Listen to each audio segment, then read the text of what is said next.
What is going on, guys? For today's video, I will show you the best Poison Concoction Pathfinder build in Path of Exile 3.26. This setup offers excellent all-round performance by thriving from league start all the way to the endgame. It's highly efficient at clearing maps and handle boss as well. With fast movement and solid built-in defenses, it shines in tight layouts and confined mechanics like the Delve, Haste, Blight and the Ritual. While there are many ways to approach a Poisonous Concoction build, not all versions will deliver the same experience. I wanted something that feels great to play, fast, smooth and strong without sacrificing the durability needed for the endgame content. It also has to be practical to work for every new league, without relying on rare or super expensive gear. If that sounds interesting, then check the Path of Building link in the description to get started.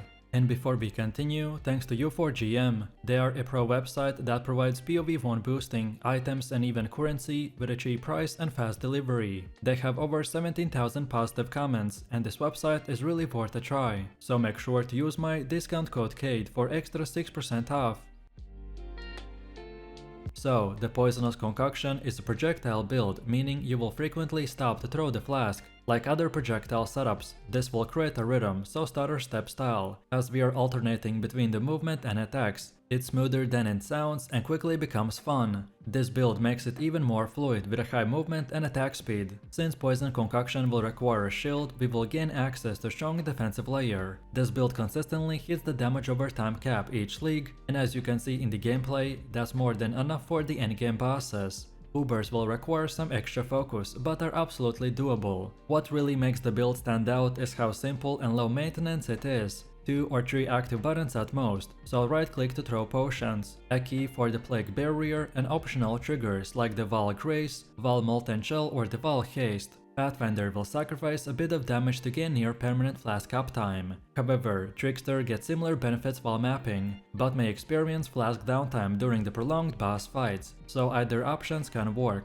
Now let's break down how to set this up. Start by following leveling trees up to level 71, assuming that you picked up all the extra passive points during the story. After that, progress to the tree, item set and the skill set together. Each stage, so level 71, 84, 91 and etc. has coordinated versions for everything, so be sure to match them in the drop downs to make the build aligned and effective. Kill all the bandits and choose whichever major or the minor good fits your preference. I usually opt for chaos damage mitigation and the full immunity specking. Leveling gear is flexible, so prioritize resistances and getting a good link armor early. You can transition to the Poison Concoction at level 12 if you get a gem, otherwise start with a cautious arrow and a bow setup. Quill Rail plus the Rain of Arrows is another effective early combo. I've included a high-end Cobalt Jewel for reference. It's not mandatory, but will showcase what's possible. If you're tight on mana reservation, then skipping the Jewel can save 2 points. The final setup's mana balance is specific and may shift depending on the league mechanics, or balance changes, so adjust them accordingly. The build in its final form is a great place to stop spending and start farming. It's fast, decently tanky and more than capable of handling red maps and mostly content. Next up we have Ascendancy and start with the Nature's Adrenaline to immediately benefit from the faster movement and attack speed. Follow that up with the Nature's Reprisal to scale your chaos and AoE damage. Then take the Master's Success Test to ramp up your poison effectiveness with the Enhanced Proliferation and increased element duration. And then finally finish with the Nature's Boon to achieve permanent flask uptime and a solid defensive boost thanks to the reduced elemental damage taken and increased flask charges gained. This path gives you a blend of speed, damage and sustain that's perfect for both mapping and bossing.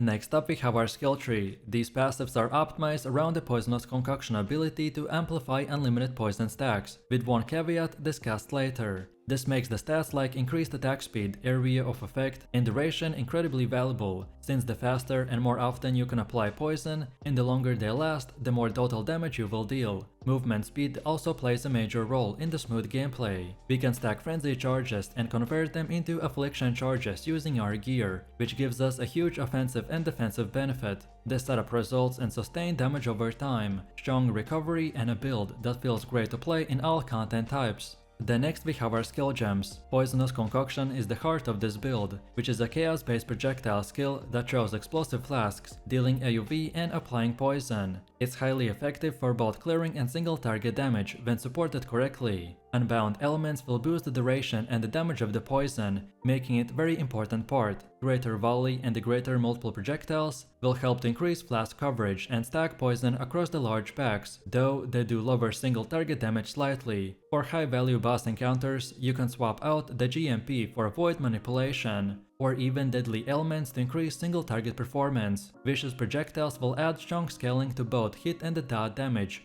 and work perfectly with their chaos focused build. This gem setup is balanced for early mapping and the late endgame, by offering great scaling while maintaining simplicity and the coverage. And as your items and flasks improve, you can push the damage and defenses even further. Then next we have our gear choice. The build is centered around 4 key gear slots: amulet, belt, chest and the boots. The Rakalish Impatience gives us the benefit of having maximum frenzy charges, without actually having to maintain them. The effect is permanent and can be removed or stolen, and unlocks the build's real power. Thanks to this, our belt can convert frenzy charges into affliction charges without losing the frenzy bonuses. It's a massive power spike, essentially doubling your poison output and eliminating concerns around the map mods that would normally interfere with the charges. Replica Badge of the Brotherhood brings a big layer of defense by giving us maximum endurance charges equal to our maximum frenzy charges. This combination with our charge generation makes us extremely hard to kill, especially in dense or dangerous mapping content. The Restless Ward will offer strong bonuses that increase charge generation and extend their duration,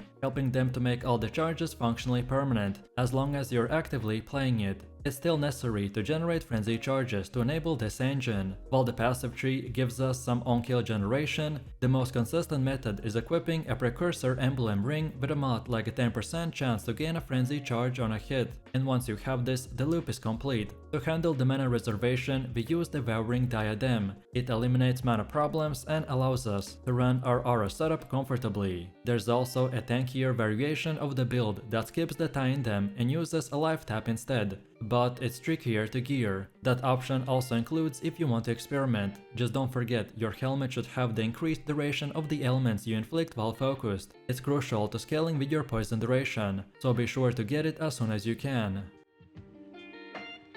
Then next we have our Mercenaries. Animate Guardian can offer powerful bonuses and utility for this build. A great setup includes using the Leer cast as the helmet to provide an aura that increases nearby allies' damage. Then for the chest, Ambush Charge will offer a strong defenses and life regeneration, which keeps your Guardian alive and healthy through the most encounters. The Southbound Gloves are a good choice due to their life scaling and synergy with the dot-based builds. Then Victorious Flight Boots increase movement speed, making your mercenary a bit of more agile in fights and can help you to stay out of danger. For the weapon, the Kingmaker is ideal, as it grants you Fortify and the Culling Strike to nearby allies, including you, which is an amazing boost in both survivability and the clear speed. If you're planning to invest into your mercenary, then this combo will enhance your build's performance across all the content. Aim for the Temporal Chains Corruption for your mercenary. Pair this with the Windscreen Boots or the Doedre's Danning Ring, so your mercenary can apply the Temporal Chains for you. Next up, let's go over the gameplay. Our playstyle loop is fast, fluid and satisfying. You'll be zooming through the maps with near consistent flask uptime, hurling your poison concoctions to melt packs and bosses alike. With automated flasks and minimal active buttons, the build plays almost on autopilot once you set it up properly. You just show potions, keep Plague Barrier rolling, and trigger your wall skills when needed. Defensive layers will keep you alive even in the hectic situations, and because you're not relying on minions or complicated rotations, it's easy to focus on positioning and pacing. It excels in content like the Delve, Haste, Blight and Ritual, due to its quick movement and reliable aerial coverage. If you're farming maps or tackling endgame bosses, then the build feels agile and deadly. And now finally, let me show you and explain few tips and important things to note. As soon as you have a Chaos Orb, pick the Emerald Gloves and forlink them. This combo will carry you comfortably to the early game. Use Installing Orbs to roll resistance suffixes on the Be Smooth Flask, which can solve a lot of early resistant issues. Then, when possible, buy the cheap Cluster Javel and roll them yourself. As you level, pick up the Dendro Bait once you meet the start requirements, so 300 Dexterity and 150 Intelligence. You don't need to link it right away, but that will be a very crucial upgrade. Keep an eye out for the Leaper's Alms when it's cheap. and aim to pick either way a +1 to Chaos Amulet with the damage over time multiplier, or a Fury Valve. Then later in progression, when you start collecting the Val Orbs, add Assassin's Mitts to your loot filter and begin Valing them. Keep Valing until you hit +1 frenzy charges, and then eventually upgrade to the Snakebite Gloves via Mythic Orbs for the Rattle Cache setup. You should also add Sentinel Jackets to your filter and vault them for projectile or AoV gem implicits, and then finally convert them to the Dendro Bite with the Mythic Orb, when the implicits line up. So, let me know what you think about this build in the comments below. If you enjoyed this, then you definitely don't want to miss my previous top 10 best builds video, where I showed even more powerful builds. So click the screen now and I'll see you in the next one.